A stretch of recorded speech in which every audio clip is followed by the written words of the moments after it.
ભારત દેશના માનનીય પ્રધાનમંત્રી શ્રી નરેન્દ્રભાઈ મોદી સાહેબ જ્યારે ગુજરાત રાજ્યના મુખ્યમંત્રી શ્રી બન્યા ત્યારથી ગુજરાતની એક આ પરંપરા શરૂ થઈ છે.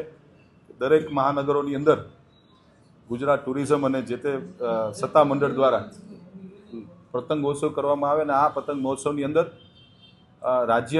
ગુજરાત રાજ્યના ભારત રાજ્યના અલગ અલગ રાજ્યમાંથી આવતા પતંગવીરો અને વિદેશથી આવતા પતંગવીરો માટે લોકો અને ખાસ કરીને બાળકો અને પરિવારજનો આ મહોત્સવની અંદર આનંદથી જોઈ શકે, લાભ લઈ શકે એના માટેનું રાજ્ય સરકારનું ખૂબ સુંદર આયોજન છે. આ વખતે પણ 10મી તારીખે રેસકોર્સ ગ્રાઉન્ડની અંદર ભવ્યથી ભવ્ય પતંગ મહોત્સવનું આયોજન ગુજરાત ટુરિઝમ, રાજ્ય સરકાર અને રાજકોટ મહાનગરપાલિકા દ્વારા કરવામાં આવ્યું છે. આપ સૌના માધ્યમથી રાજકોટ શહેરના અને સૌરાષ્ટ્રના અલગ અલગ મહાનગરોની અંદર વસતા શહેરીજનો માટે હું હાર્દિક નિમંત્રણ આપું છું.